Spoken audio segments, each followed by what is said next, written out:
Bueno, mi nombre es Pablo Wisnia, mi compañera Graciana Peñafort, somos dos abogados.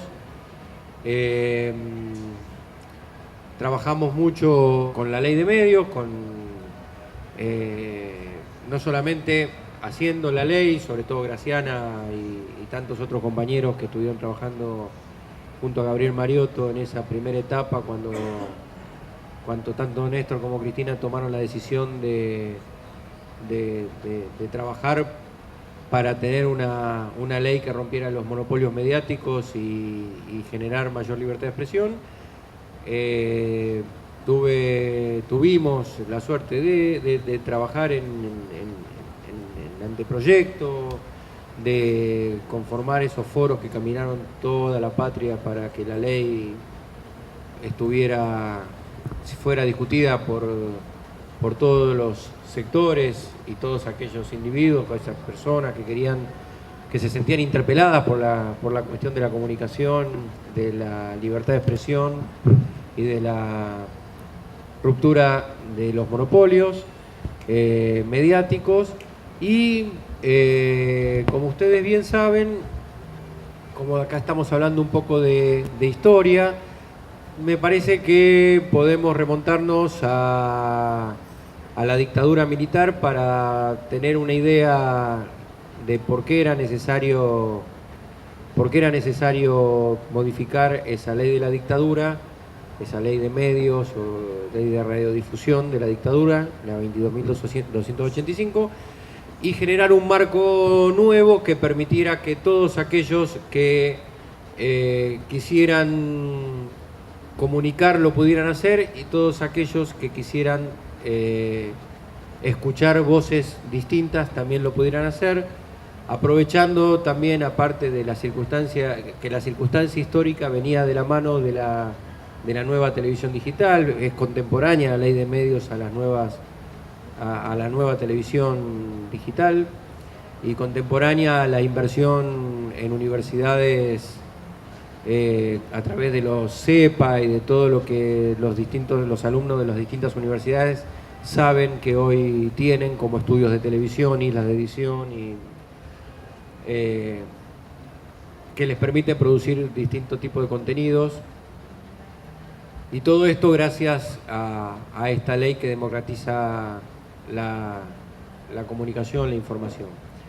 Yo decía que había que remontarse a la dictadura, a una ley que no permitía todas las voces, a una ley que decía, por ejemplo, que donde había una empresa privada brindando televisión no podía haber una antena de la televisión pública, a una ley que no permitía que las cooperativas de servicios públicos pudieran brindar el servicio de televisión por vínculo físico, por cable, digamos, a una ley que tenía restricciones que con la clara, indubitable intención de que solo unos pocos pudieran controlar la comunicación, lo que se decía al público, y proliferaron a partir de ese momento cantidad de radios, fundamentalmente. Ustedes saben que hacer radio es más barato que hacer televisión, pero también algunas televisoras, pero fundamentalmente radios comunitarias que brindaron servicios a la comunidad, mientras que la dictadura los perseguía, no solamente por sus ideas políticas, sino también por estar violando un marco legal que no permitía que esos espacios comunitarios tuvieran acceso a licencias legales. Es decir, mientras ellos prestaban servicios necesarios e imprescindibles para las comunidades en las cuales se encontraban insertos, se los perseguía y se les decomisaba los equipos para que no pudieran emitir, porque no tenían la licencia, que a su vez tampoco se les otorgaba, porque quienes decidían eran las grandes empresas que, en acuerdo con los miembros del entonces Comité Federal de Radiodifusión de la dictadura militar, decidían quiénes podían y quiénes no podían tener. Y bueno, cuando termina la dictadura hay un intento del gobierno de Alfonsín de modificar la norma. Gabriel Mariotto siempre cuenta la historia del senador Laferrière como el senador que presentó desde el radicalismo un anteproyecto de ley de radiodifusión, y que eso no sé si le costó la banca de senador, pero le costó la banca de senador, y así desapareció la historia de la política por el solo hecho de haberse atrevido a presentar una nueva ley de radiodifusión que modificara la ley de la dictadura y que permitiera que todas esas televisoras y radios comunitarias funcionaran en plena legalidad. Son muchos los proyectos, los anteproyectos que fueron cajoneados a lo largo de nuestra joven democracia. En lo personal, a mí me tocó trabajar en algunos, en momentos más o menos en el gobierno de Menem. Yo trabajé para la Comisión Sindical de Trabajadores de Medios de Comunicación a través del Sindicato de Cine, del cual yo era abogado en ese momento, con un anteproyecto que creo que ni siquiera logró ser aprobado en comisión. Trabajamos meses y meses en algunas cuestiones, en lo que a mí respecta, en las cuestiones de cuota de cine y de música nacional, en radio y televisión. Saben lo que significa cuota, es decir, obligar a los exhibidores de cine a tener que difundir una cantidad determinada de películas cinematográficas de origen nacional, con trabajo argentino, de actores argentinos, de técnicos argentinos, historias que tengan que ver con nuestra forma de vida, con nuestra idiosincrasia, con nuestra historia, con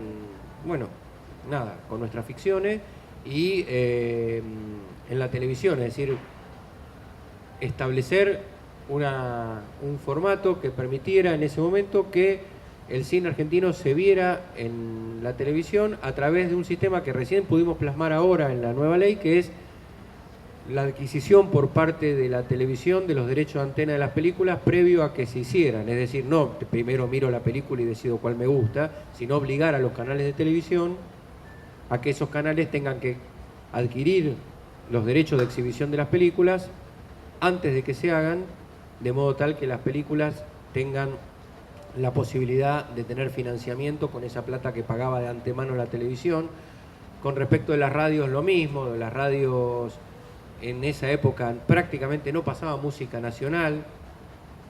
Había un reclamo de los músicos de folclore, de tango, de rock, de nacional, de tener un espacio en esas programaciones, y lamentablemente no llegamos, creo que ni a que se trate en comisión. Tiempo más tarde, también durante el gobierno de la Alianza, el gobierno de la Rúa, hubo una situación similar, otro anteproyecto, donde también se intentó permitir a estas radios y televisoras comunitarias, a estas cooperativas de servicios públicos, tener sus propios medios de comunicación, permitir nuevas voces, cuotas de pantalla para el cine nacional, cuotas para música argentina en las radios, generar trabajo nacional, generar contenidos, y tampoco logramos que pasara de la comisión. Es decir, la fuerza, la potencia, la capacidad de lobby de los grandes medios de comunicación no permitieron que tuviéramos una ley de medios en ese momento, ley de radiodifusión. Luego nosotros vamos a ver cómo llegamos a la ley de servicio de comunicación audiovisual. Pero por ahora, digamos, me parece que desde la perspectiva histórica de la joven democracia, cantidad de proyectos de todos los bloques fueron bloqueados por los medios de comunicación más importantes, que veían como un acecho la posibilidad de que otros medios pudieran captar la demanda de distintos públicos, que hubiera nuevas voces y que se abriera el campo de la publicidad a otras radios y otras televisiones, y y les bloqueara la posibilidad de generar esta economía de escala que luego que todos sabemos y todos conocemos, se fue generando, sobre todo en el grupo Clarín, pero en términos generales se fue generando, a partir de la prohibición de otros canales de comunicación. Se fueron quedando con todo y llegó, como todos saben, los medios de comunicación, antes de decir que vamos a llegar a la ley de servicio de comunicación audiovisual, pero que los medios de comunicación influyeron siempre sobre las políticas públicas, influyeron siempre sobre el comportamiento político de la comunidad, de la sociedad. Tienen una enorme capacidad de lobby y de operación política, lo vemos ahora, tal vez porque está más marcado y nosotros nos podemos dar cuenta de que nos están diciendo algo que no es o que tiene una determinada tendencia. Ahora sí podemos nosotros hacer un análisis de por qué tal periodista dice eso, o como diría, hacer algún análisis un poquito más complejo en el sentido del medio es el mensaje de McLuhan, y descubrir que si vos estás en el horario central de TN, claramente es porque no estás con el gobierno, y tal vez si estás en el horario central de otro canal estás con el gobierno, y nosotros hoy podemos trazar, hacer un paneo, digamos, y saber más o menos y darnos cuenta cuando nos están operando o cuando nos están diciendo objetividad no hay nunca, pero cuando están tratando de informarnos con distintas voces, o cuando nosotros sabemos. Se dieron los debates, pudimos lograr, pudimos sortear las distintas operaciones políticas para que no hubiese ley de servicio de comunicación audiovisual, como antes pudimos sortear tantas veces otra obstrucción a las políticas públicas. Ahora me estoy acordando, se me vino a la mente en el año 95, la modificación de la ley de cine. El grupo Clarín también decía ahí que iba a desaparecer Canal 13, si los obligaban a exhibir películas nacionales, porque no solamente a través de leyes de radiodifusión o de servicios de comunicación audiovisual con el nombre actual, digamos, se intentó dar más voces y cuotas de pantalla al cine argentino en la televisión argentina, sino que ya con la ley de cine, con la modificación del año 94, se hizo un intento, y había una propaganda del grupo Clarín en el Canal 13 en esa época que duraba unos 15 segundos con pantalla negra, que decía: si se aprueba la ley de cine, Canal 13 va a desaparecer. Ellos lo volvieron a hacer luego con TN, con la ley de servicio de comunicación audiovisual, utilizando el mismo esquema, digamos, pantalla negra y la voz en off del locutor casi tenebrosa, diciendo que esas leyes lo que hacen es terminar, es mentira que estén a favor de todas las voces, sino que lo que viene es la prohibición de determinado canal de televisión, cosa que nunca ocurrió, ni con la ley de cine del 94, ni con la ley de comunicación audiovisual en el año 2009.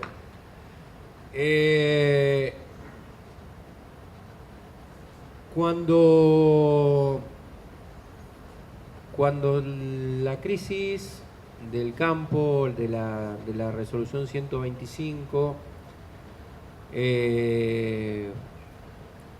se produce, los medios de comunicación toman claramente postura, como suelen hacer, y nosotros no tenemos ningún inconveniente en que los medios de comunicación tomen posiciones, siempre y cuando uno sepa por qué toma determinada posición, o nos digan desde dónde toman determinada posición, o por qué el periodista dice lo que dice, o esto del medio es el mensaje, ¿no? O sea, yo sé que estás en TN, yo sé que estás a las 10 de la noche, yo sé que te llamás Van der Koy, yo sé que trabajás en Clarín con Mañeto y que venís desde 1983, yo sé, digo, no tengo nada que...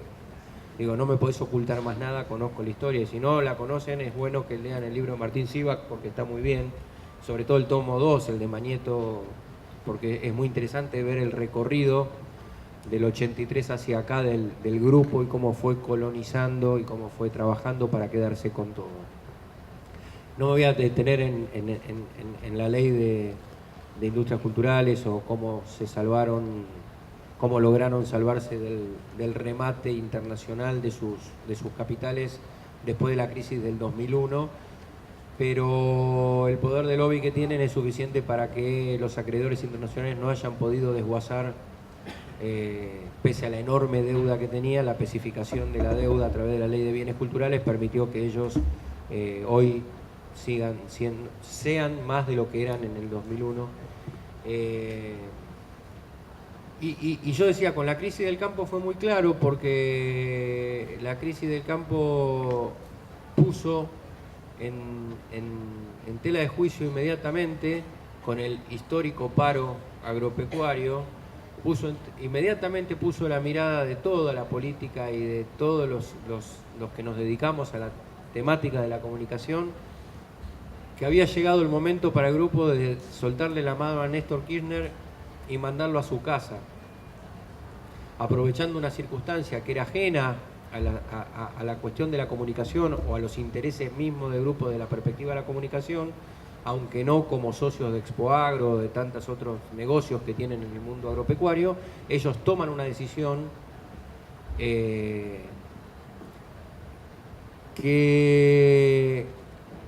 abre los ojos de algún modo sobre lo que significan los monopolios mediáticos y sobre lo que significa el hecho de que un grupo que tenga tremenda llegada al hogar directamente vaya en contra de, no solo de las decisiones, digamos, que vaya no a discutir con el Poder Ejecutivo, sino a marcarle la cancha y decirle: llegó tu momento, es hora de irte, nos cansamos de vos.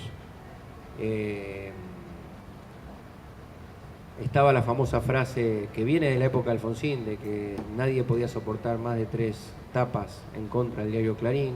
Es decir, el poder de los medios de comunicación es tan enorme que era necesario insistir con esta idea tan crucial para la democracia argentina de darle voces a quienes no tenían voz, y cuando uno le da más voces a los que no tienen voz, no tiene otra alternativa que achicar el espacio de aquellos que siempre tuvieron voz. Pero esto no se puede hacer de un día para el otro. Esto se construye de manera colectiva. Entonces, en ese momento, Cristina, que ya era presidenta de la Nación, le dice a Gabriel Mariotto: nosotros no queremos una ley de comunicación audiovisual que salga de un escritorio o que salga con motivo único de un medio de comunicación que viene a enfrentar al gobierno nacional tratando de, a través de sus tapas y de las bajadas de sus diarios y de los graphs de su tele y de la radio, voltearlo. Nosotros lo que queremos es hacer una ley de verdad que dé más voces, que genere la posibilidad de que aquellos que no tenían acceso a las licencias la tengan, que abra el juego, que permita una comunicación federal, que permita que las economías locales de la comunicación vuelva a crecer, es decir, porque de la mano de eso vienen de vuelta los medios de comunicación en las provincias, los locutores, los periodistas, los técnicos, si se puede, los actores. Y así nace la idea de federalizar la discusión, de salir a hablar con todos los actores de los medios de comunicación de todas las provincias, tratando de escuchar a todos los que venían luchando y bregando por tener su propio medio, por tener la posibilidad de tener su licencia y de dejar de ser ilegales, porque los grandes monopolios nunca le habían permitido a un Estado muy pobre en términos políticos y en términos estructurales, económicos,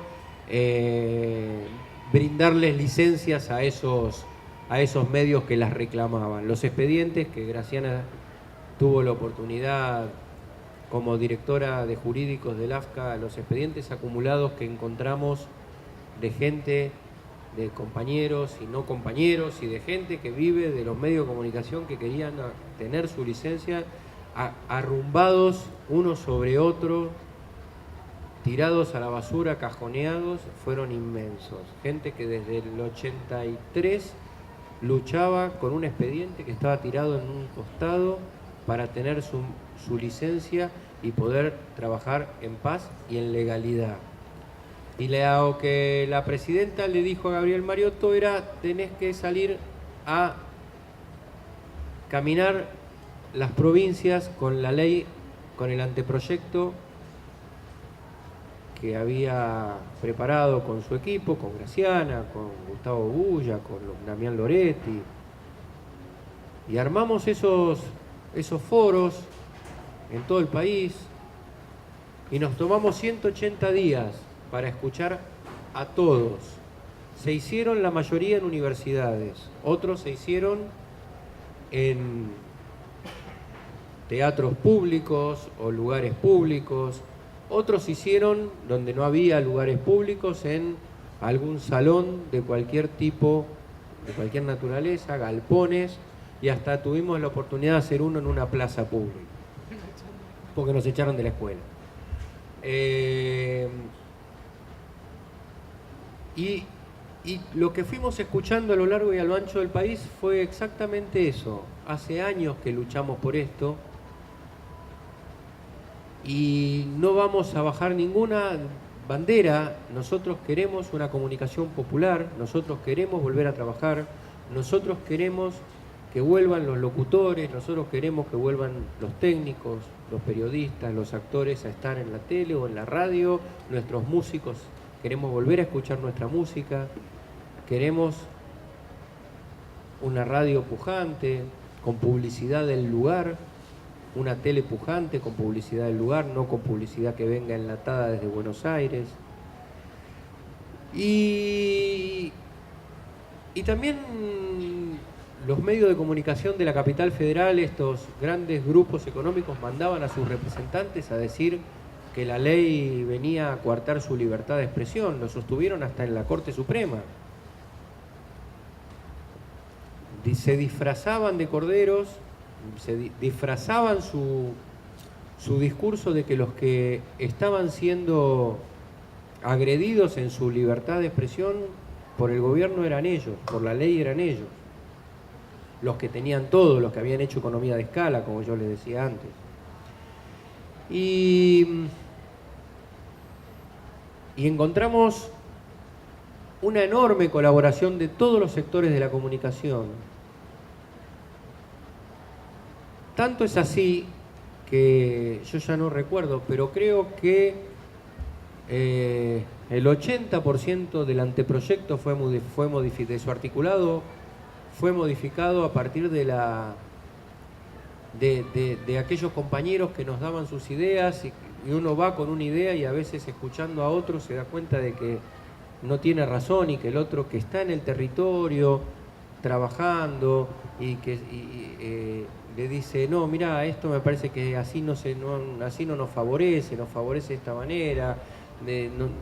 Y la ley se fue construyendo entre todos. Fuimos con un anteproyecto, porque si uno no va con un anteproyecto, generaría una asamblea en cada uno de los lugares donde va, y es imposible, donde cada uno va con un interés distinto.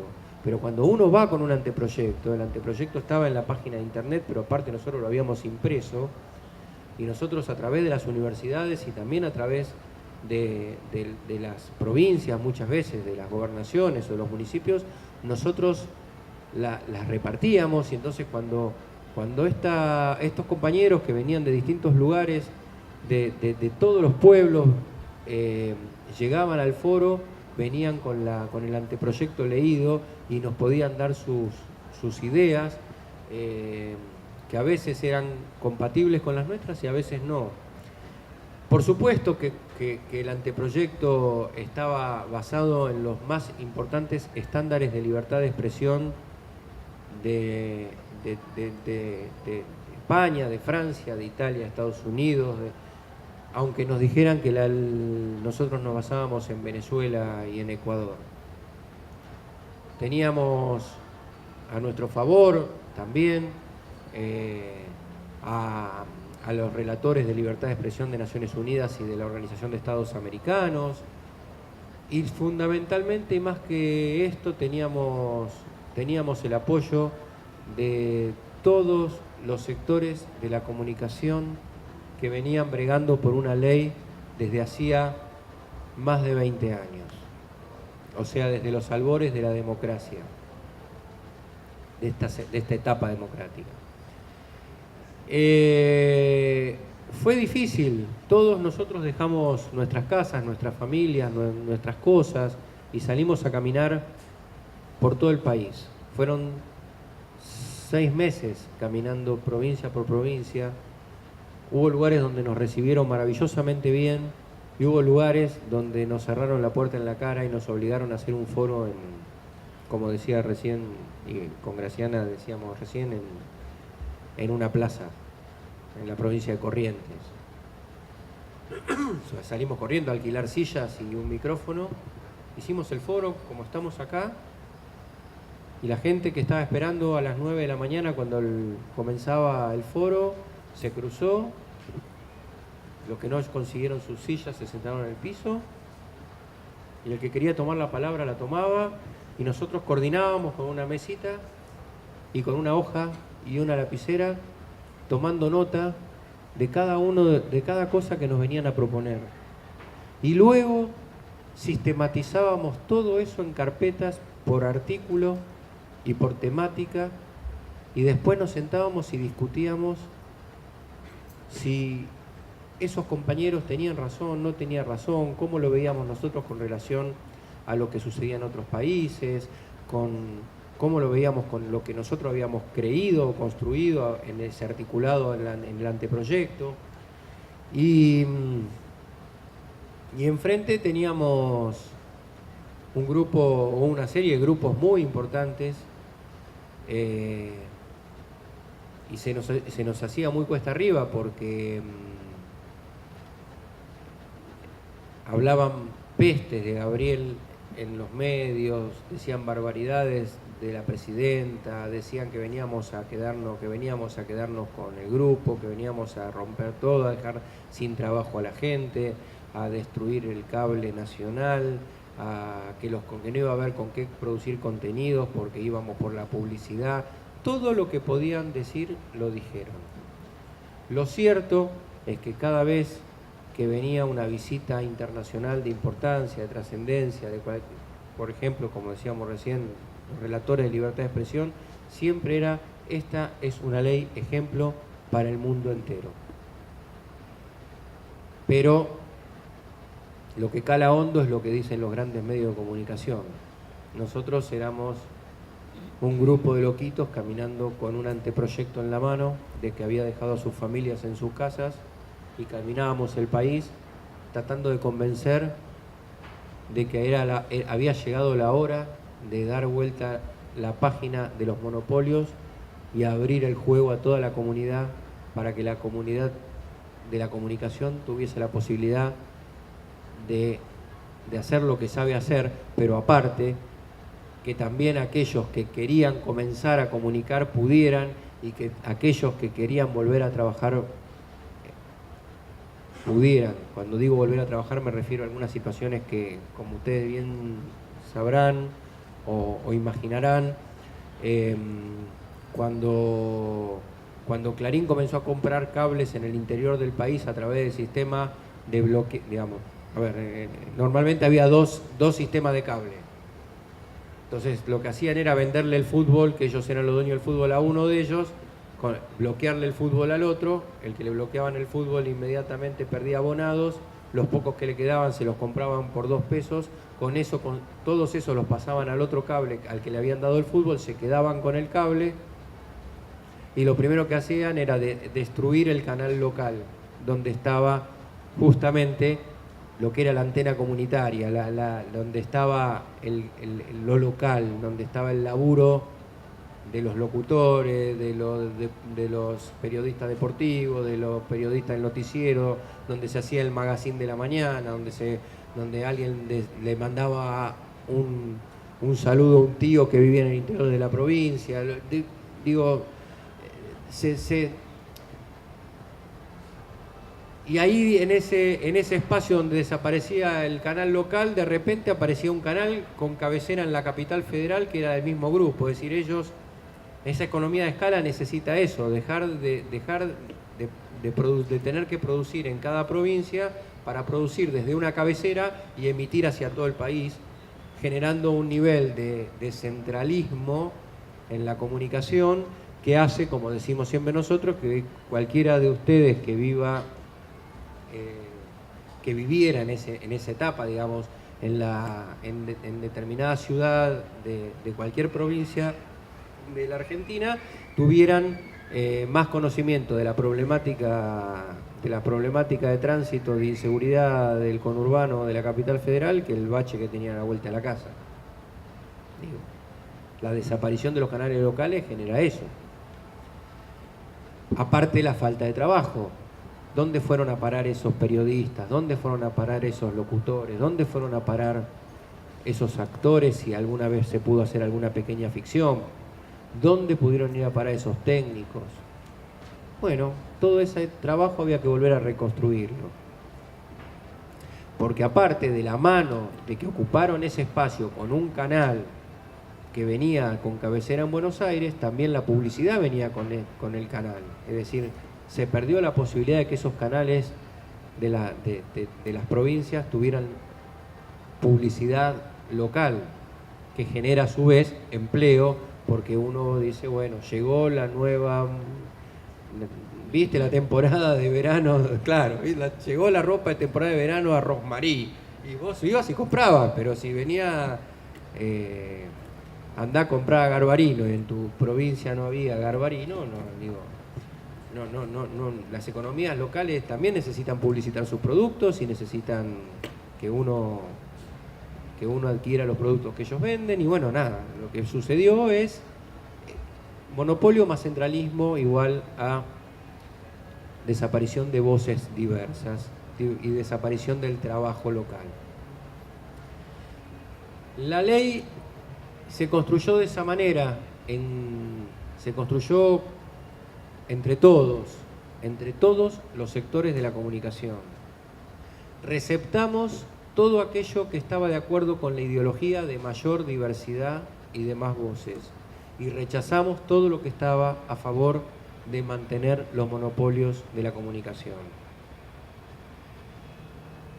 Ellos eran muy poderosos, nosotros éramos un grupo de loquitos que andábamos dando vuelta, durmiendo en unos lugares que yo no les puedo ni explicar porque ni siquiera teníamos plata para salir. Salíamos de a 5 o 6, andábamos en auto, nos recorríamos la Argentina. Yo me acuerdo de anécdotas que les voy a contar así rápidamente, así Graciana puede también contarles un poquito. Fue muy divertido, hubo momentos muy divertidos. Yo me acuerdo un foro en Trenquelauquen que llegamos a un hotel. Y, no me acuerdo, ¿cuántos hoteles hay? Bueno, ahora está el de la ruta, ahora está el Howard Johnson, digamos, no sé, pero en ese momento no había nada, no sé qué hotel era, si era el Simón, era un hotel en el centro.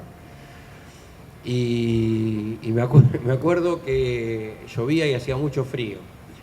Y íbamos con Gabriel, y no me acuerdo, alguien más venía, no me acuerdo quién era, y llegamos y dice, ¿ustedes tienen 3 habitaciones reservadas? Sí, a nombre de Gabriel Mariotto, sí, a nombre de Gabriel Mariotto. 3 singles, sí, 3 singles. Y Gabriel está hablando por teléfono, entonces la chica me hace así.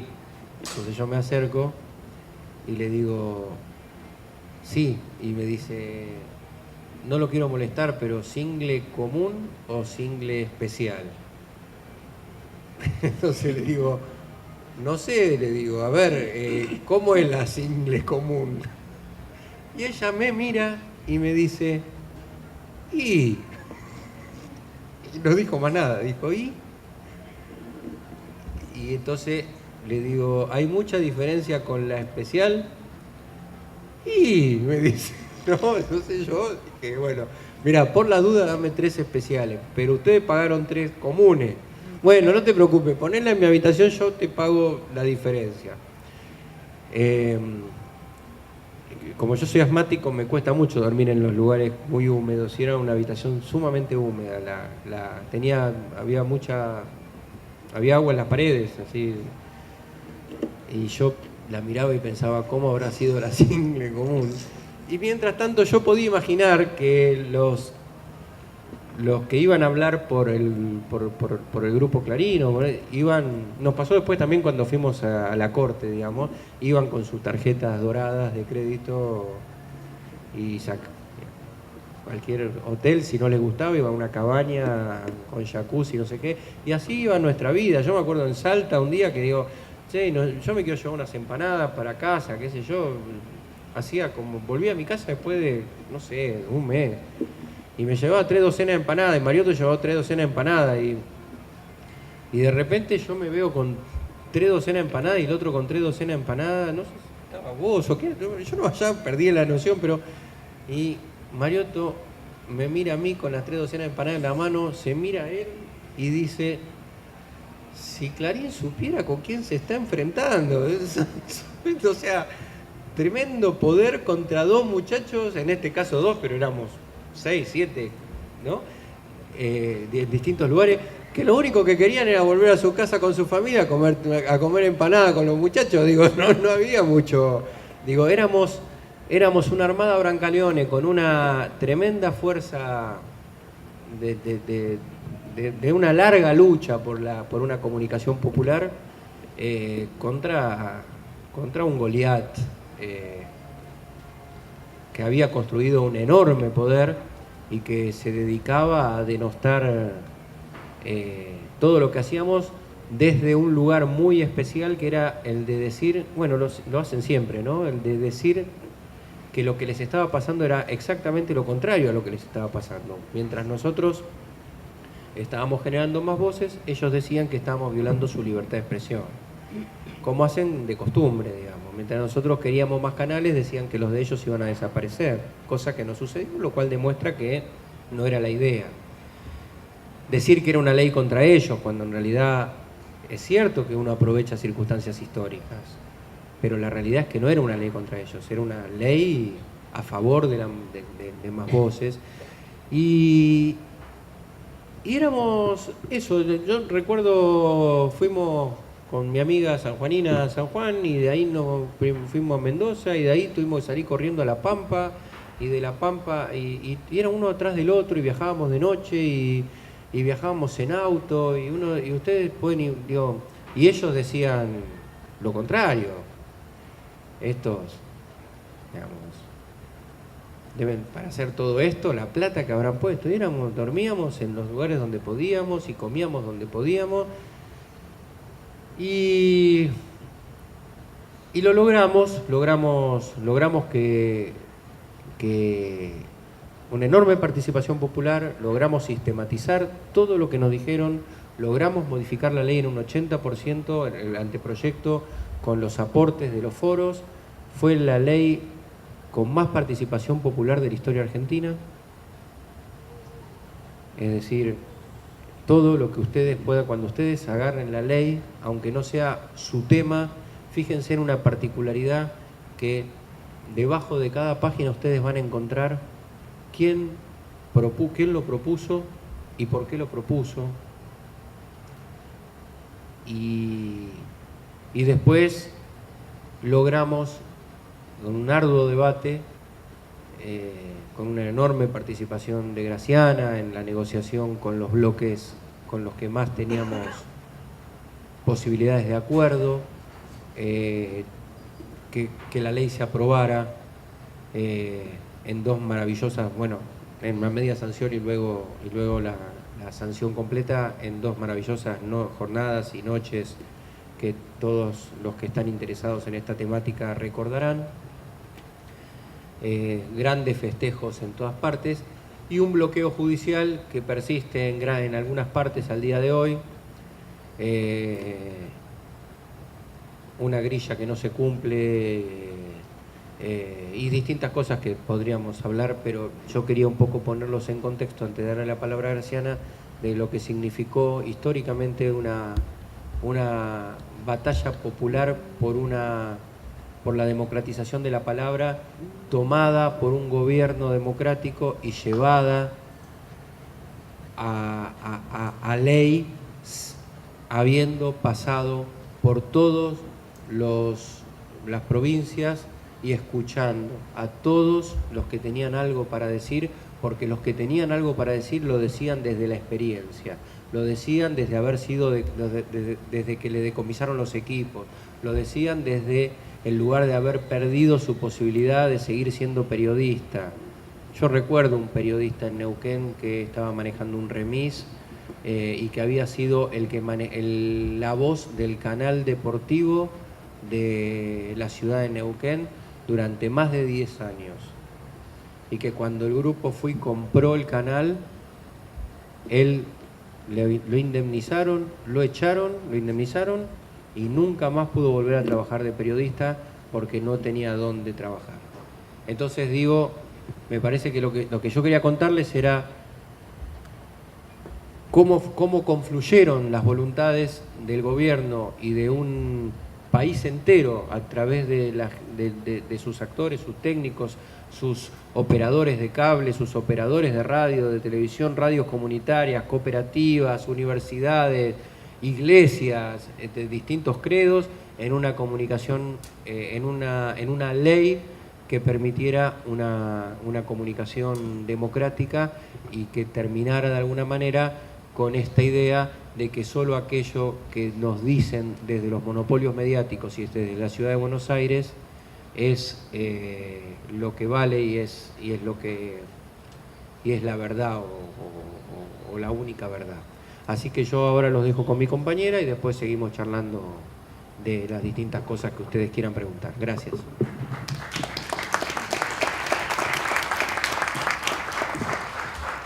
Bueno, buenas tardes a todos y todas. La verdad que yo cada vez que lo escucho a Pablo, que vamos a ser honestos, nadie lo conoce como Pablo, es el pelado Visnia, y ya era pelado antes de la ley, aunque él nos quiere convencer que se quedó pelado durante el traslado de la ley, ya lo era de antes. Me emociona recordar eso que, contado a la distancia, toma la dimensión de lo real.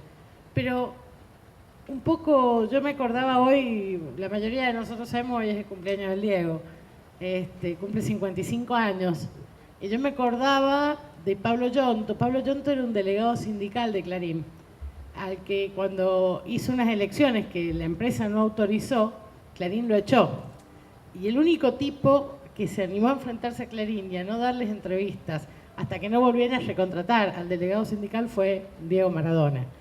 Después viene, lo que, como decía Soriano del Diego, el Diego representa lo magnífico y lo terrible de la Argentina, no me busquen a mí para pegarle al Diego. Y un poco es eso, ¿no? O sea, solo alguien como Maradona podía poner alguna condición para que un delegado sindical echado injustamente recuperara su trabajo. Y ese es el poder, en este caso de Clarín, pero el poder de los medios en general. Y también esto tiene que ver, además, con cosas, estas cosas, del Diego vamos a saber de Verónica Ojeda, pero de estas cosas nadie se acuerda, y son importantes. Y yo pienso que alguna vieja frase de un viejo poeta cubano que dice que la historia la escriben los que ganan, y eso quiere decir que hay otra historia, pero en este caso los que ganaban eran los que escribían. Es decir, escribían para ganar. Entonces escribían para ganar y casi humorísticamente, pero aunque es muy trágico, yo me reí hace un tiempo de esa publicidad. ¿Por qué crees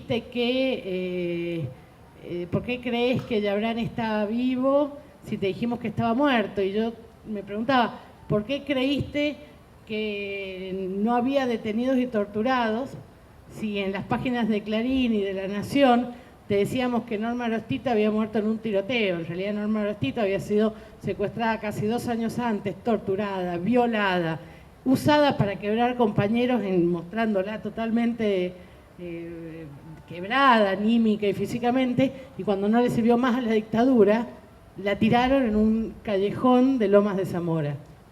Lo que publicaron los medios es que había habido una guerrillera que había aparecido muerta después de un enfrentamiento, curioso enfrentamiento, en el cual una de las que había disparado tenía las manos atadas con alambre atrás. Digo, y esta es la verdad. Había una historia que hacía que durante el Mundial un montón de argentinos creyeran que los argentinos, y dijeran que los argentinos somos derechos humanos. Y a poquitos metros del estadio de River está la ESMA, donde había gente siendo torturada, asesinada, vejada. Eso quiere decir que los medios de comunicación son algo más que alguien que te cuenta cómo es la realidad. Los medios de comunicación cumplen también una función importante, que es el reflejo de una identidad. Cuando alguien decía somos derechos humanos, ¿estaba dispuesto a bancar ser derecho humano con desaparecidos, con muertos, con asesinados? No, probablemente no.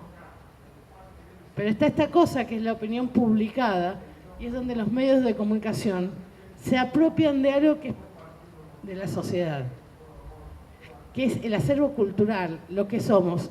Miren, hay un ejemplo casi psicoanalítico, supongo que la mayoría de acá por las edades alguna vez hemos sido carne de Iván. Y uno es en la medida en que el otro te nombra. Sí, esa mujer que te da de comer, vos no tenés muy claro quién es hasta que descubrís que es mamá. Y mamá es mamá, y cuando la ponés le decís quién es, y cuando vos decís mamá, incluso de grande, incluso cuando has tenido la mala suerte de perderla, mamá es mamá, mamá es la que te cuida, la que te alimenta. Cuando vos ponés el nombre, estás poniendo un lugar, estás construyendo una identidad. Cuando el nombre lo pones, y también te pasa a vos. Digo, no es lo mismo, yo voy a hacer un chiste. Yo decía, qué complicado para Randazzo, porque cómo vamos a tener un gobernador de la provincia de Buenos Aires que se llame Florencio.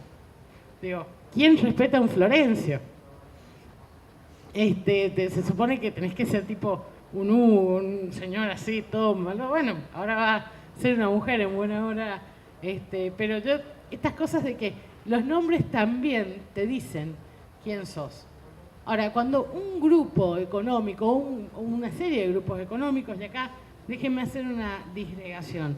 En la Argentina, como en muchos lugares de la región, de América, hay una situación particular, y es que el poder económico siempre ha estado concentrado. Cuando llegaron, como la canción Ellos Llegaron, cuando llegaron se quedaron con la tierra era el primer productor de capital. Una vez que la tierra dejó de ser el primer productor de capital, se empezaron a quedar con la poca industrialización, porque como eran los que tenían los recursos, y después, cuando ya dejó de ser la industrialización y pasó a ser el capital financiero, se quedaron con los recursos del capital financiero. Por eso yo siempre digo, analicemos algunos nombres.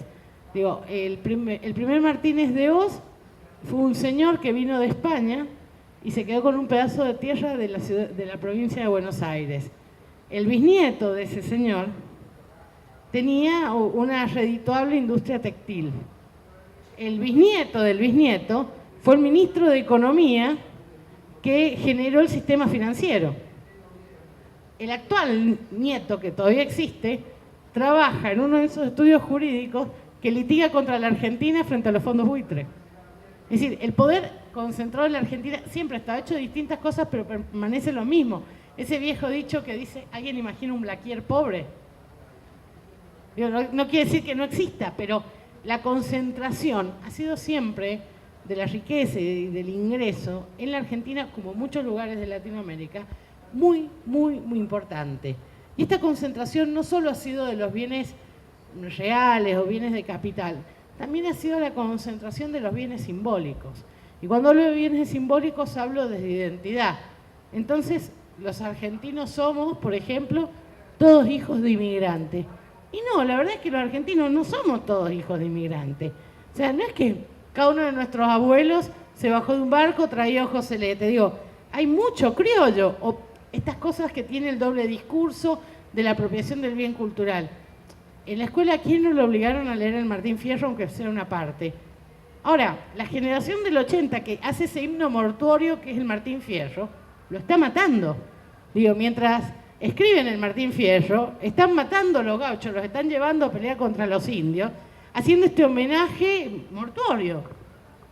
Entonces queda la historia dividida y no hay nadie que te diga que al gaucho tenían destino igual que el de los indios.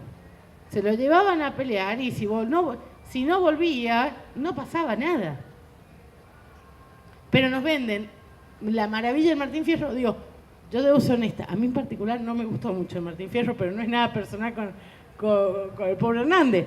Pero digo, siempre me llamó la atención cómo endiosar este consumo cultural de las élites. O sea, imagínense cuántas personas en 1900 podían entender y disfrutar lo que decía el Martín Fierro como obra literaria. 1000, 2000. En realidad, lo que se leía en 1900, lo que leían las clases populares no era el Martín Fierro. Era esas revistas donde contaban, un poco como quienes han podido leer a Borges, Emma Schulz, esas revistas que contaban crímenes pasionales, que contaban intimidades, lo mismo que pasa ahora. Pero nuestro consumo cultural, el que te enseñan en la escuela es el Martín Fierro. Sin contarte el contexto en el que se escribe. Bueno, hay una vieja definición, pero no es que aburrir. Lo que siempre es importante decir es que la concentración de recursos, tanto de capital como simbólicos, implicó además una enorme concentración de los medios para distribuir estos recursos. Porque la única manera de concentrar es poder dar con cuentagotas lo que vos quieras dar. Esto generó, en la Argentina en particular, una de las concentraciones mediáticas más importantes de la región. Y déjenme decirles algo que me parece importante señalar. La Ley de Servicios de Comunicación Audiovisual pone límites a la cantidad de medios que puede tener un solo señor. Ahora, si vos tomás la estructura, voy a tomar otro grupo para no hablar siempre de Clarín, voy a hablar de Supercanal. Supercanal es de mi zona, yo soy sanjuanina, y en mi zona lo que pasó fue que un señor llamado Supercanal compró los 3 cables. Yo tenía una cosa que se llamaba Televisora del Oeste. Aparte, imagínense en San Juan cuando llegó el cable. Nosotros, hasta que llegó el cable, teníamos un solo canal de televisión, y si querías ver el canal de Mendoza, el sistema era papa y aguja de tejer. Y durante años, claro que ya era una altísima tecnología, yo siempre digo que me enamoré de la tecnología a fuerza de buscar la papa adecuada y la aguja de tejer adecuada. Hoy amo la fibra óptica, porque me parece que di un salto cualitativo. Pero la verdad es que este señor primero vino, compró Televisora del Oeste y nos quedamos sin Televisora del Oeste, que era el cable más barato. No era como los otros cables, era el más barato. Mis viejos son docentes universitarios, cuando llegó el cable pudieron poner ese. Después, Televisora del Oeste cerró y se compraron TVO, que era otra. Y después compraron la tercera y solo quedó una. Y quedó la más cara. Y vos no podías elegir. Digo, y a mí no es que me lo contaron, lo viví. Y lo viví, dejen que les cuente esto porque es tan dramático como pasó, que en diciembre, cuando cerraron TVO, era el capítulo final de La extraña dama. Y no lo pude ver porque no llegó Canal 9. Yo he visto el capítulo final de la novela Ícono en el 89, cerca de los 22 años, una vez que lo encontré en internet. Me pasé cerca de 15 años queriendo ver cómo era el capítulo final, porque fue en diciembre y la cerraron. Fue así. O sea, un día vos tenías cable, el otro día no lo tenías. ¿Por qué les cuento esto? Supongamos que ya no es La extraña dama. Supongamos que estamos hablando de medios de comunicación que te ayudan a tomar decisiones. Para darles un ejemplo claro, yo leía los otros días, los precios en la costa han subido el 25%. ¿Qué es lo que estamos pensando todos? Che, ¿qué tal será irse de vacaciones al sur? Porque la verdad que no es barata la costa, si te lo van... O estás pensando si el tipo de cambio que te da para irte a lo mejor a Brasil. Ahora, vos te das cuenta que estás orientando qué vas a hacer vos, tu marido, tus hijos, tu novio, en base a lo que leíste en un diario, porque la verdad es que vos leíste que subió promedio un 25%. Ahora pensemos, ya no son las vacaciones, pensemos que son temas como la seguridad. Y acá voy a ser clara, está claro que vivimos en una sociedad que durante mucho tiempo ha tenido enormes niveles de desigualdad. Y donde hay desigualdad, siempre va a haber violencia. Porque es simple, yo pienso en el 2001, es decir, al tipo que tenía construida su villa contra el muro exterior del country, le debía dar mucha bronca porque unos pibes, porque los hijos que vivían del otro lado del country iban a la escuela y sus pibes tenían que salir a cartonear.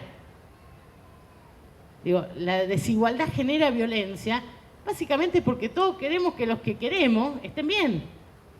No es muy distinto. Vos te preguntás por qué mi hijo, mi bebé de 2 años tiene diarrea y por qué de este lado del country hay agua potable y de este lado del country no hay. Vos te lo preguntás. ¿Por qué acá se inunda y acá no? Y obvio que te da bronca e impotencia. Y es porque uno cuida lo que quiere, cuida lo que ama. Ahora, lo loco es que esto que es tan fácil y que todos entendemos, después te lo muestran, cuando te tratan de mostrar esta realidad, no te muestran las situaciones de desigualdad estructural que puede pasar a alguien en barrio, déjenme darle un ejemplo, como los de Tigre. O sea, en Tigre hay gente que hoy no tiene cloaca. O sea, en Tigre. Yo sé que en muchos lugares del interior del país, de hecho, mis padres tienen una pequeña casa en Albardón, en las afueras, donde no hay cloaca, hay pozo ciego. Quiero decirles además que nos peleamos con mi hermano porque cada 3 años hay que limpiar el pozo séptico y alguien tiene que estar. Y el que pierde la apuesta es el que le toca estar ese día y es una tragedia. Es espantoso, pero no importa. Esto no te lo muestran, pero después te muestran las consecuencias de esa desigualdad. Entonces te muestran el pibe preso del Paco. Te muestran el pibe afanando. Y voy a ir a cosas que tal vez pueden ser polémicas. Te muestran el pibe que le dispara a un policía. Lo que no te muestran es qué le pasó al pibe los 2 veces antes que lo detuvo la policía. Que ese pibe lo violaron, que ese pibe le pegaron, que pasó por un establecimiento de menores y descubrió que la vida de cualquier persona cuesta 30 pastillas. Cuando ese pibe salió dispuesto a que nunca más lo agarraran vivo. Esas cosas que te permiten entender cómo se dan los fenómenos sociales se pueden tapar o hacer tapa. Una de las maneras de generar estrategias y de construcción de poder es dividir el entramado social en buenos y malos, en ricos y pobres. Y para dividir eso tenés que cortar los vasos comunicantes. Miren, cualquiera de nosotros podemos entender las emociones del otro cuando las sentís reflejadas en las propias. Yo puedo entender el dolor de una persona que no puede tener un pibe, porque yo no puedo tenerlo. Entonces, cuando vos empezás a comunicar, empezás a generar lazos sociales que empiezan a limar las diferencias. ¿Nunca les ha pasado a alguien que les caía mal hasta que se encontraron con que tenían algo en común? Que estaba puteando, que el mismo colectivo tampoco lo llevaba, ¿no les pasó? Esa piba del barrio que te caía pésimo, hasta que durante todo el secundario puteaste el colectivo que se demoraba 45 minutos. Cuando vos empezás a entender lo que tenés en común, se te empiezan a desaparecer los límites de lo distinto, que no quiere decir que te vayas a convertir en lo mismo, sino que lo podés comprender. ¿Qué es lo que pasa? Un día, con esa piba que te caía mal, dijiste, che, ¿y si llamamos a la empresa de colectivo y decimos si pueden mejorar la frecuencia? Ese día, la empresa de colectivo, por primera vez, tuvo un reclamo.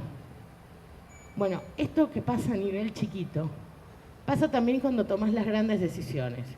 Entonces, déjenme decirle cosas que pasaron en la Argentina, donde la imposibilidad de que el pueblo y la patria pudiera hacer uso de la voz, les impidió la defensa. Déjenme ir aquí nomás, acá cerquita, 2001. Es necesario recortarle el 13% a los jubilados. Digo, esto pasó. Ahora, ¿a ustedes les parece que de todas las medidas necesarias, recortarle a unos pobres viejos el 13% podía salvar la patria? Déjenme ir 5 años antes. ¿A alguien le podía parecer tan buena idea quedarse sin una aerolínea en un país tan grande como la Argentina? Déjenme ir 10 años más atrás. Alfonsín quería juzgar a todos los militares y un poder le explicó que a todos no, a los jefes. Y demoró 20 años conseguir la nulidad de las leyes de obediencia, de vida y de punto final, para que pudiéramos juzgar a cada tipo que había matado a alguien, a cada tipo que había torturado a alguien. Y esto tiene que ver porque nos convencieron, por ejemplo, de algo que se llama la teoría de los dos demonios, de que había habido dos ejércitos enfrentados. Y a mí, déjenme decirles como abogada, me cuesta entender cómo podés llamar a un grupo de pibes que como máximo tenía 25 años, ejército, frente a fuerzas armadas entrenadas. ¿Cómo podés llamar lucha igual a tipos que tenían toda la estructura del Estado contra unos pibes que cuando les pegaban un tiro iban a una villa a curarse? Porque en las villas se refugiaban, los guerrilleros heridos se refugiaban en las villas. Esto no quiere decir que no se hayan equivocado, pero lo que me parece importante es que entendamos que en la reconstrucción histórica, la opinión publicada, lo que dicen los medios de comunicación, pocas veces tiene que ver con lo que realmente pasa en el sustrato del pueblo. En lugares como Latinoamérica, eso tiene casi nada que ver, porque los que escriben la historia y que la hacen como relatos cotidianos, pero terminan siendo historia, son medios de comunicación concentrados, que además no son independientes, sobre todo no son independientes de sus propios intereses. Dichos de otra manera, ejemplos cortos. ¿Cuál es uno de los grandes problemas que tiene el diario Clarín respecto a los temas ambientales? Que tiene un proyecto de cultivo de arroz parado por una causa ambiental. Quieren cultivar arroz en una zona que es reserva ecológica. Necesitan inundarla. Entonces, eso hace que la cobertura que vos tenés de las noticias de términos ambientales esté viciado por el interés de uno de los dueños de unos diarios.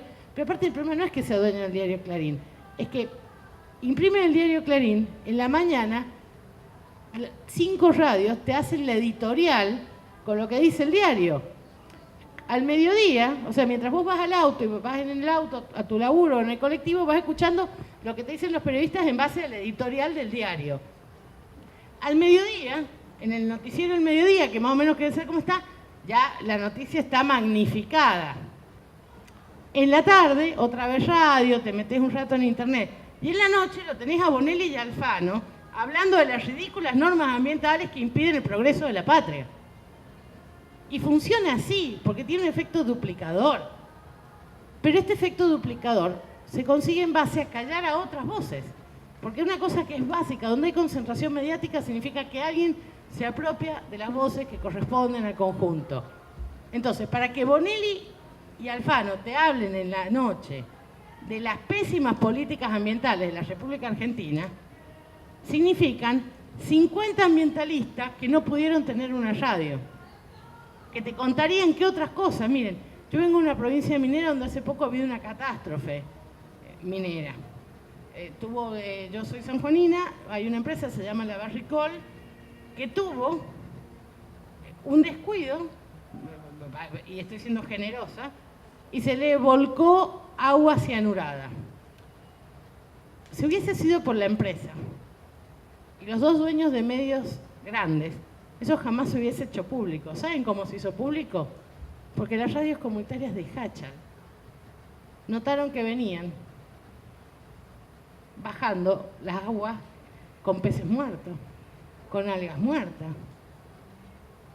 Entonces la empresa rápidamente salió a decir que solo se le había volcado un poquito. Ahí, ¿qué es lo que pasó? Un juez, que aparte es un juez que toma decisiones, pero que tiene a su mujer, a su familia viviendo en Hachal, dijo, no, a ver, hagamos la prueba. Bueno, de los 250.000 metros cúbicos que la empresa había dicho que había tenido un derrame, terminó siendo 1 millón.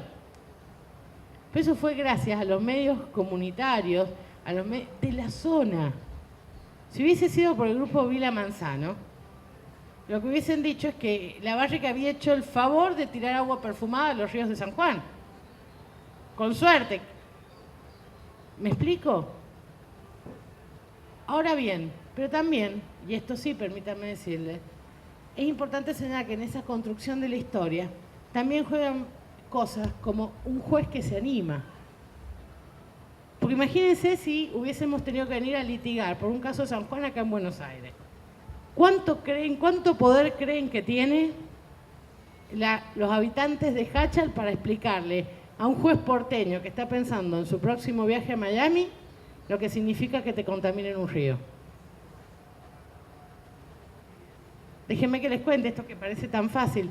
A mí nos pasó durante discutíamos la ley de servicios de comunicación audiovisual, que a los jueces que tenían que tomar la decisión, una asociación cuyo presidente era el gerente de Clarín, los llevó en un viaje de 20 días a Miami para discutir en un congreso sobre abusos regulatorios del Estado. O sea, el mismo tema que tenían que decidir. Yo decía, saquemos de lado, dígame cuántas ONGs de pobres pueden llevar gente a Miami a discutir. Supongamos que no tengan que discutir la ley de medios. Supongamos que tengan que discutir el sistema de ART. Es decir, cuánto te cuesta una lesión laboral. La ART llevan a los jueces laborales a discutir que el obrero no vale, o sea, que un dedo vale 5.000. Y bueno, yo no sé si un dedo vale 5.000. Depende, si sos pianista debe valer un poquito más que 5.000. Ahora, ¿cuántos trabajadores tienen la posibilidad de invitar jueces a contarle que además de trabajar en una fábrica, les gusta tocar el piano, el violín o quieren pintar? Esas profundas desigualdades, que el pueblo las sabe, que las conocemos todos, son las desigualdades espantosas que no están publicadas.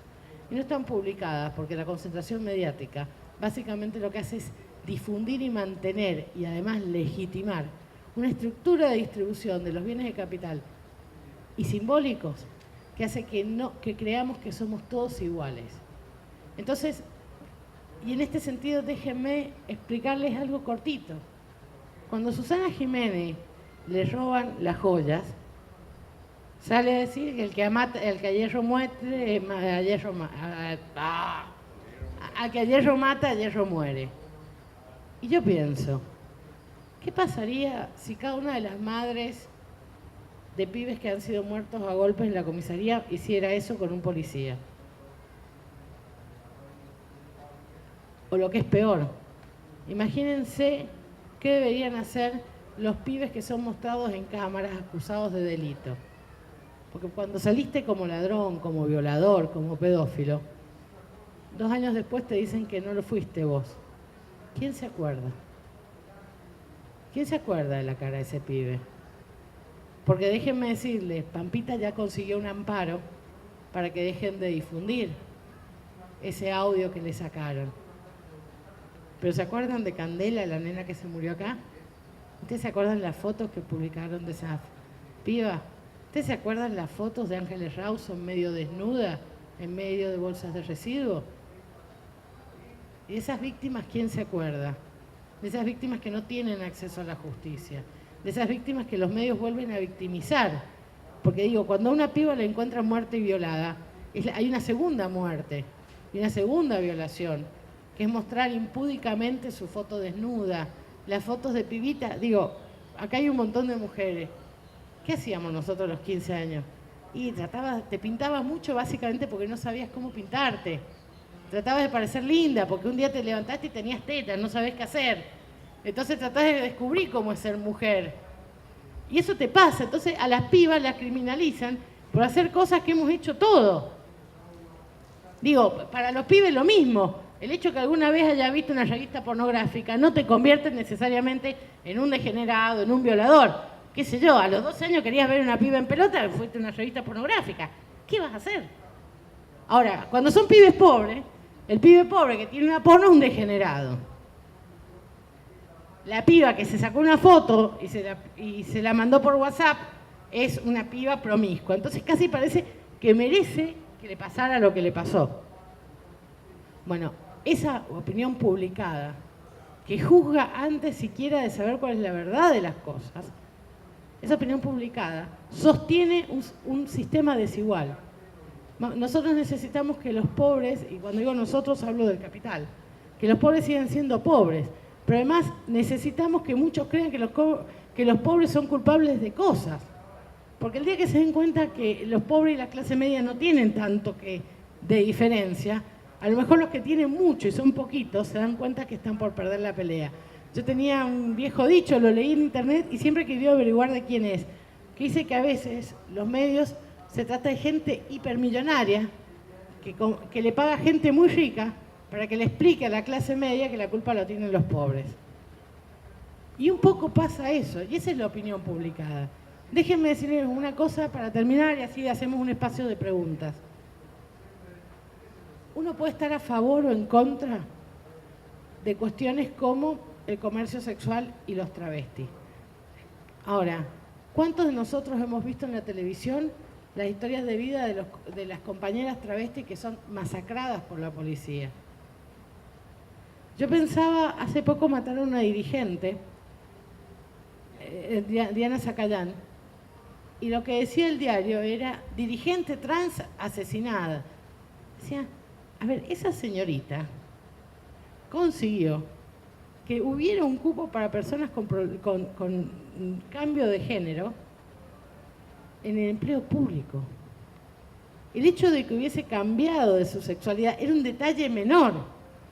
A ver, imagínense que yo les dijera, y perdónenme esto, ¿no? Que yo les dijera, no sé, estoy pensando que se muere alguien súper famoso, que a quien no saque yo del... Imagínense que pienso, a ver, ayúdame a pensar. Uno que ya se puede ver... Claro, imagínense que yo hubiese dicho, se murió el gay Ricardo Ford. ¿Qué me hubiesen dicho? Que estoy discriminando. Claro, el punto es que se murió, o sea, lo operaron y no salió de la operación. Es decir, bueno, Diana Zacayán tampoco el problema era que era trans. El problema es que habían matado a alguien. Que fuera trans era un detalle. Y lo último que les digo, ¿se acuerdan cuando hace un tiempo empezaron a linchar? Esto de que los indignados linchan. Yo creo que la pena de muerte es una atrocidad, bajo cualquier aspecto. Pero además había un tratamiento mediático de los linchamientos que decía, lincharon a un delincuente. Y yo hice una vez en la facultad este ejercicio, porque me acuerdo que patente, era un titular de un diario. Dice una jueza de la corte que linchar a un delincuente está mal. Dije, ¿qué pasaría? Porque parece que el delincuente es una categoría distinta, no es humano. O sea, ¿qué pasa si el titular hubiese sido, dice una jueza de la corte que linchar a un judío está mal? O dice una jueza de la corte que linchar a un negro está mal. O linchar a un comunista o a un gay. Para esas categorías sospechosas, nosotros diríamos, ¿qué discriminadores? Ahora, cuando decimos delincuente, ¿no estamos discriminando igual? Bueno, eso que nos pasa es que en nuestra construcción de identidad hemos absorbido tanto capital simbólico que muchas veces nos cuesta entender cuál es la historia real, cuál es la historia que han escrito los que vinieron antes que nosotros y cuál es la historia que están escribiendo para ganar la próxima historia. Y acá déjenme decirles algo que tiene que ver con la coyuntura actual. Yo no soy independiente, yo soy una militante política de un espacio político que cree en un proyecto político. Pero yo tengo muy claro que a mí me tocó en el 2001 repartir comida en Córdoba. Yo estoy en Córdoba. Y volví a la misma villa, que ya no era una villa, en el 2009 a dar computadoras. Siempre muestran cuando se reparte comida, nunca muestran cuando se reparten computadoras. Porque la concentración de medios, reitero, no solo es la concentración de dinero, es la concentración del capital simbólico. Y si dejamos que unos pocos se queden con el capital simbólico, se quedan con la historia, se quedan con la identidad, se quedan con la cultura y finalmente se quedan con la patria. Muchas gracias.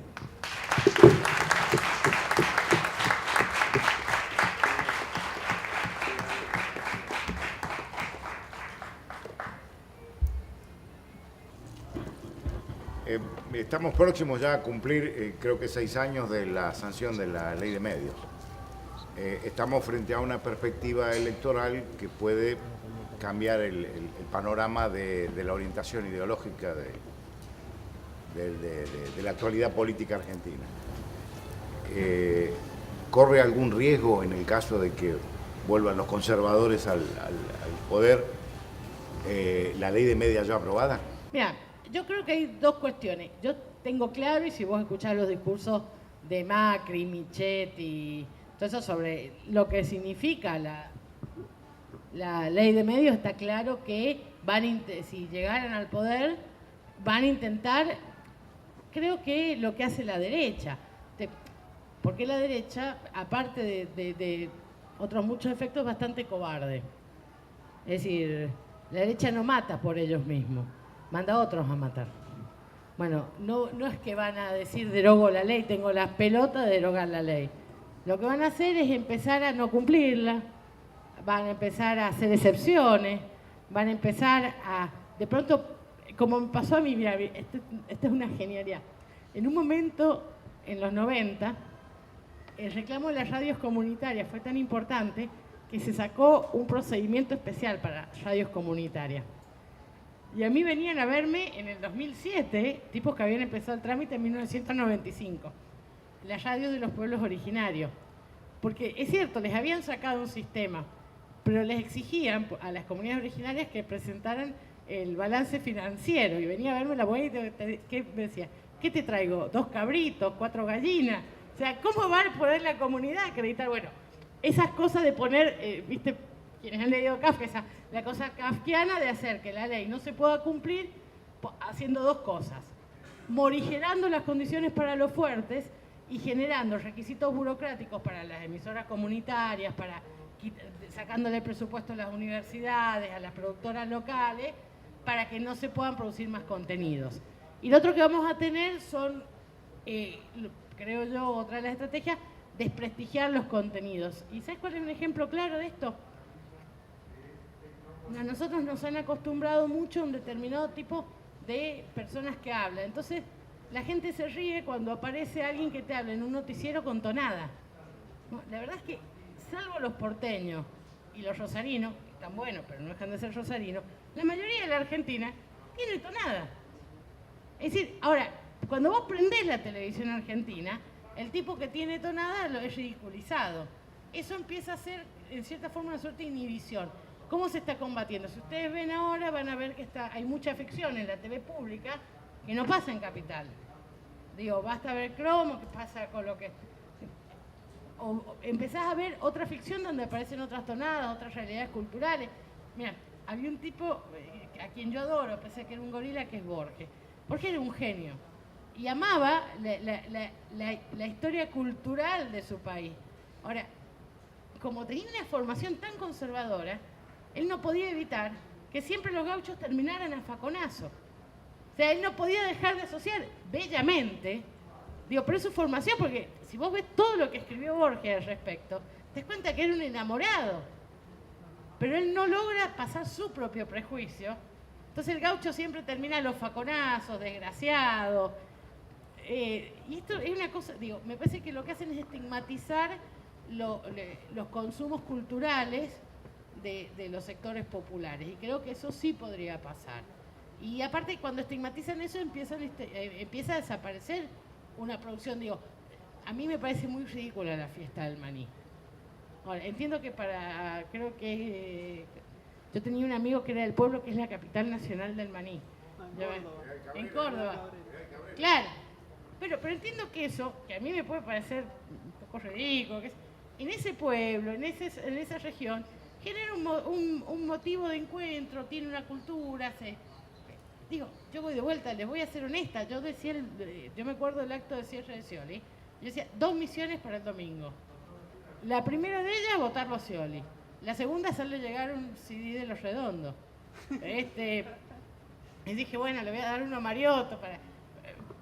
A ver, pero también es cierto que porque yo tengo una sensibilidad, a mí Montaner no me emociona. Aunque todos alguna vez hemos cantado en la ducha, enfurecida y tranquila, pero eso no lo vamos a confesar en público. Me parece que lo que va a haber es una profunda estigmatización de la cultura popular, una quita de recursos para producir bienes culturales populares y un incremento de las trabas para que los sectores más débiles no puedan acceder a nuevas voces y al mismo tiempo un relajamiento de las reglas para los más fuertes. O como decía un viejo profesor mío de Derecho, cuando trataba de explicar por qué la justicia era tan desigual con el ladrón de gallinas y con el ladrón de guante blanco, decía, Y Graciana, es que todos los hombres son iguales, pero para algunos jueces algunos son más iguales que otros. Yo a eso te agrego que el programa que nació a partir de la televisión digital, el contenido digital es argentinos y el Banco de Contenidos Universales Argentinos que tiene el Ministerio de Planificación, no tengas ninguna duda que en cualquier escenario de evaluación y ajuste, como el que uno puede prever si Macri fuese presidente, no solamente ese programa va a ser discontinuado y no se van a seguir produciendo contenidos federales, es decir, por decirte, te lo digo de otra manera, hoy vos no conseguís equipamiento con facilidad para producir televisión porque hay prácticamente digamos, claro, hay mucha demanda y hay prácticamente pleno empleo por una fuertísima intervención del Estado en la generación de contenidos federales. Es probable que eso desaparezca por dos motivos. Primero, porque el primer recorte que uno puede imaginar, aparte de las jubilaciones y cuestiones como las universidades, va a ser justamente, como dice Graciana, el tema simbólico, el tema de los contenidos.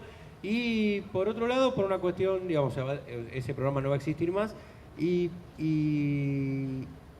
por otro lado, porque me parece que en este proyecto de ir modernizando los centros de producción de las universidades, que está previsto seguir modernizándolos y seguir dándole más herramientas a las universidades que te permitan producir los contenidos, como se les va a quitar el presupuesto y ante la devaluación se van a dolarizar los costos de la producción audiovisual, va a ser prácticamente imposible generar nuevos contenidos, con lo cual lo que va a quedar es un banco de contenidos hasta el momento en que termine el gobierno de Cristina y después ya no va a haber más nada.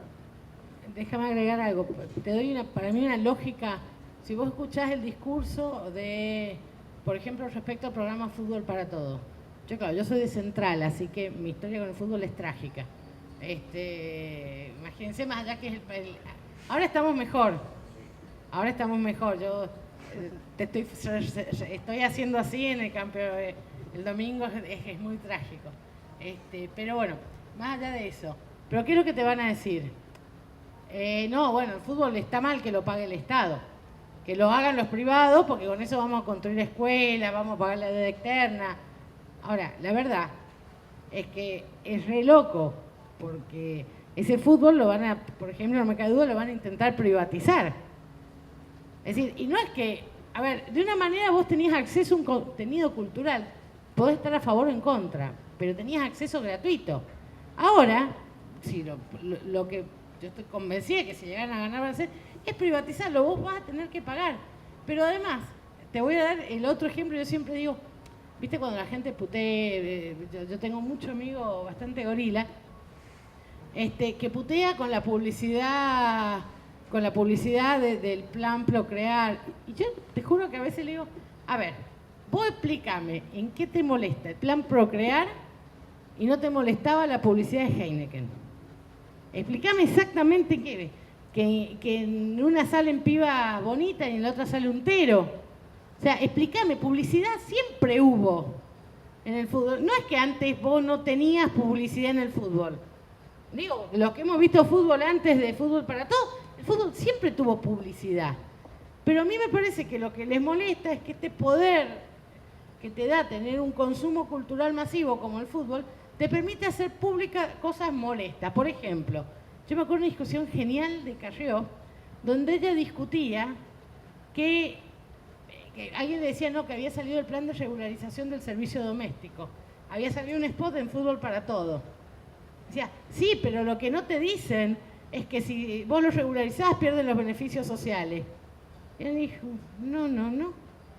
El plan de regularización del empleo no implica la pérdida de ninguno de los beneficios sociales. Ahora, vamos a vuelta. En la ignorancia, hasta el gorila bien intencionado cree que si pone en blanco a la piba que labura en su casa, la piba pide un derecho. ¿Cuántas veces escucharon a esa tía media gorila decir, no, yo la pondría en blanco, pero pobre, ella me pide que no la ponga en blanco para no perder? Bueno, el problema es que el fútbol hizo que la piba le dejara de pedir que no la pusiera en blanco, porque en el spot que había salido en Foro para Todos decía, el blanqueo de tu situación laboral como trabajadora doméstica no implica la pérdida de ninguno de los beneficios. Eso es lo que les molesta. Que ya la piba no les pide que no le ponga en blanco. Vos le decís, che, me tenés que poner en blanco. Y me parece que un poco hay que... A mí lo que más me preocupa eso es cómo toman los bienes culturales para intentar también tapar algunos derechos. No basta con tener derechos, también los tenés que conocer, los tenés que ejercer. Es como, yo siempre digo ejemplos similares. Si yo voy a hacer un régimen de blanqueo del trabajador en negro, la verdad que publicarlo en La Nación y Clarín no tiene mucho sentido. Tiene mucho sentido publicarlo en el diario El Popular que dan en los trenes, que te lo dan gratis.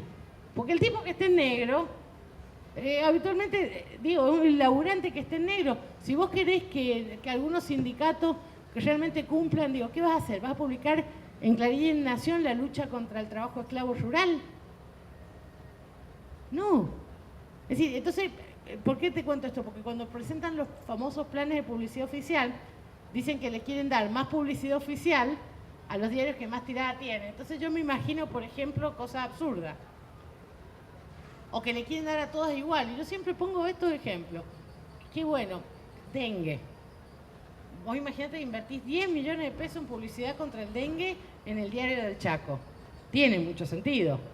Ahora, según la ley que presentan, tendrías que gastar 10 millones de pesos de publicidad contra el dengue en el Diario de Tierra del Fuego, donde no hay mosquito. A lo mejor la mitad la podés usar llevando mosquito. O sea, estos criterios que pretenden utilizar rating, utilizarla pues, solo para ganar dinero, y no te quepa duda, los bienes culturales son los primeros sacrificados siempre. Cualquier política de ajuste sacrifica bien cultural, lo segundo que se sacrifica es la educación, lo tercero es la salud, y todo eso te lo hace indudablemente flexibilizando las condiciones de empleo, porque es el uso de ajuste que usa siempre la derecha. Cuando hay pleno empleo, si a vos tu jefe te trata mal, te vas. Y a veces es difícil irse. Cuando no hay empleo, aceptás trabajar en negro, aceptás que te traten mal. Digo, no sé cuántos años tienen. Yo soy de una generación, por ejemplo, yo me pagué la carrera trabajando como secretaria. Eso sí, mi factura, porque aparte yo monotributaba, como decía, que yo trabajaba 4 horas por día. Yo trabajaba 9 horas por día. Pero yo tenía que aceptar eso, porque además si no, no me iba a recibir. Digo, eso hoy, anda a convencer a alguien que te banque mucho tiempo esas condiciones. Yo me banqué ese año, yo me recibí en el 2001. Además, yo me recibí con nada de esperanza. Bueno, yo me recibí y ese diciembre me acuerdo que el mundo se acababa. Pero me parece que son los bienes simbólicos. Porque sabes que ellos siempre cuentan estrategias para recuperar los bienes de capital. Pero los bienes simbólicos necesitan ajustarlo porque donde hay bien simbólico hay construcción de identidad. Y como dice, cuando vos decís yo soy, ya no te pueden pasar por encima. Miren, un ejemplo claro de esto es el piquetero. El piquetero que aparece a finales de los 90, el tipo se había quedado sin laburo, sin salud, sin educación, sus hijos se estaban cagando de hambre, no había nada. Y lo último que no ha perdido es su identidad de ciudadano. Entonces cuando va y corta la calle, dice, yo corto la calle porque soy ciudadano y tengo derecho. Entonces, la construcción de identidad es lo único que te permite hacer resistencia. No es menor que los medios comunitarios, las cooperativas, formen siempre parte de los espacios de resistencia. Frente a la derecha no vas a encontrar una cooperativa formando parte de la sociedad rural. No te va a pasar. Eso no te va a pasar. Y si te pasa es que tenés un problema, como cuando Federación Agraria terminó, decís, pará hermano, yo me acuerdo la gente de Santa Fe que me decía, nos queremos matar, 110 años de socialismo para esto. Estamos, es decir, para sentarnos un tipo que, aparte, es re loco porque la historia está asociada a los líderes anarquistas y después comunistas, que se refugiaron en el espacio de la economía social para no ir sopre, básicamente. Y me acuerdo, tengo un amigo pobre que es adorable, pero Es muy, muy santafesino conservador. Y estaba desesperado porque él es santafesino conservador, pero tiene su cosa progre. Y aparte su abuelo fue un dirigente cooperativista re importante. Y me acuerdo cuando la 125, que me dijo, mi abuelo se muere. Mi abuelo llega a estar al lado de Bussi diciendo que quieren poner otra vez ese sucio trapo rojo y mi abuelo se muere. Porque son las contradicciones de ellos, pero bueno. Yo quería agregar una cosa desde la perspectiva de lo simbólico que me parece que es interesante. Es un análisis ex post, digamos, pero me parece que vale la pena porque Graciana hacía referencia a la cuestión de la dictadura militar. Yo pensaba, yo vine con mis hijos varias veces a Tecnópolis y yo tengo hijos chicos y cuando está la orquesta de Paca Paca, como cuando lo ven, de samba, perdón, como cuando lo ven por la tele, los veo el 25 de mayo y digo, queriendo sacarse fotos con samba, con San Martín, cantando la marcha de San Lorenzo, y este gobierno generó, la palabra a mí no me gusta, porque la palabra que corresponde debería ser un acercamiento, me parece la palabra entre nuestros niños y el ejército de San Martín. Dicho de otro modo, empecemos de nuevo. Si vos fuiste de los milicos que hicieron eso con Norma Rostito, vos estás preso. Si vos robaste niños, vos estás preso. Y si vos sos joven, sos militar y sos del ejército sanmartiniano, y si vos sos argentino y no vas a ir contra tu pueblo, yo te estoy tendiendo un puente de plata con los niños que están cantando la marcha de San Lorenzo. Si vos sos un militar de verdad que va a defender a tu patria y nunca va a ir con sus armas en contra de ellos, nuestros chicos más pequeños empiezan de nuevo a partir de esta generación, de esta identidad, que generó Samba. O sea, te van a contar lo que hicieron los militares de los 70, de los 60, 70 y parte de los 80, y te van a contar también que hubo un ejército libertador que nos liberó de los realistas, un ejército de América Latina, americanista, que luchó con O'Higgins, que luchó por libertad, con Bolívar, con Artigas, y me parece que esas batallas simbólicas son las que les molestan, digamos. Y el chiste sobre eso podría ser, por ejemplo, que obviamente hay un chiste circulando en Twitter que aparece un Mickey, ¿lo vieron? No. Aparece un Mickey Mouse que le dice, se le acerca a Samba y dice, hola pibe, yo soy el nuevo gerente de programación.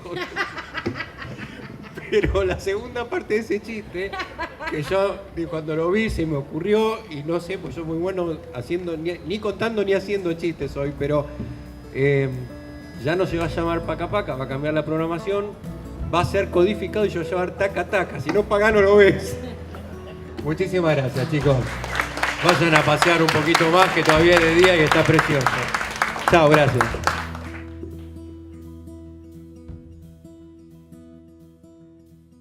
Fue una experiencia muy gratificante, de mucho aprendizaje.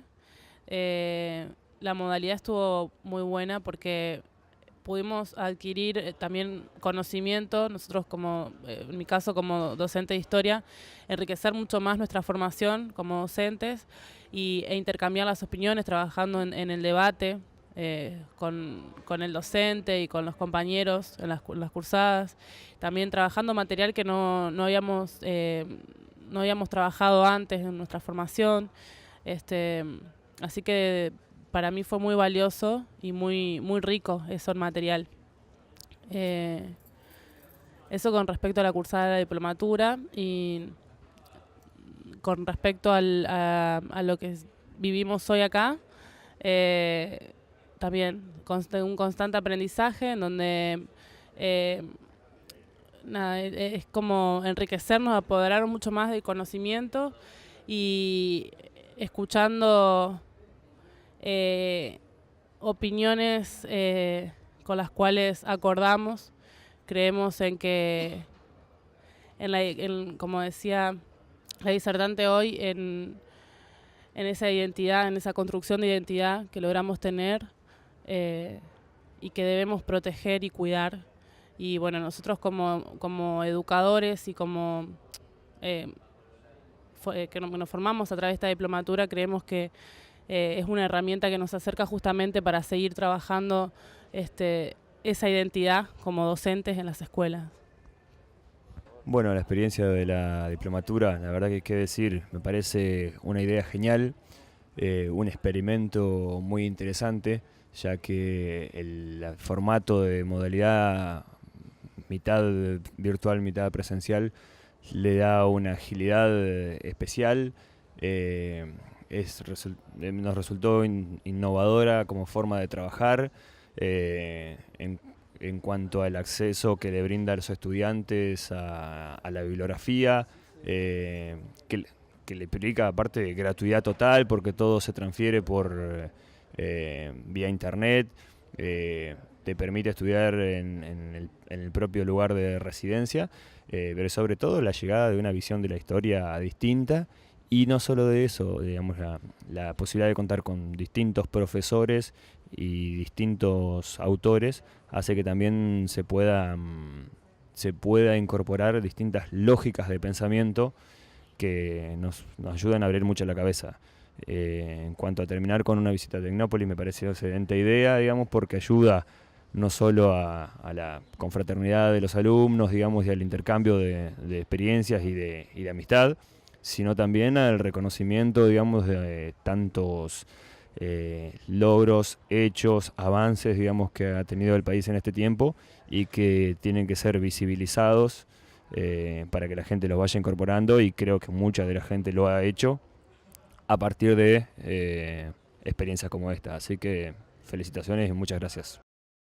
Para mí, como docente de diplomatura, me pareció una experiencia riquísima, ¿no? No solamente desde el punto de vista de poder desempeñarme como profe de historia, sino fundamentalmente poder yo también aprender junto con los alumnos desde la historia, desde el revisionismo, en donde aparecen nuevos actores, nuevos sucesos que estaban silenciados. Y lo que quiero rescatar yo de la diplomatura es el sentido, sobre todo para nosotros que somos del interior, ¿no?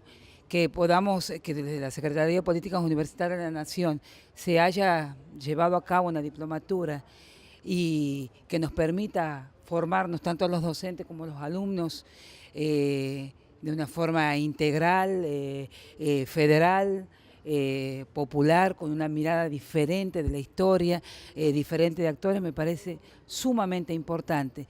Y por el otro lado, el hecho de poder traer a los alumnos y poder venir a visitar esta muestra, me parece una experiencia inolvidable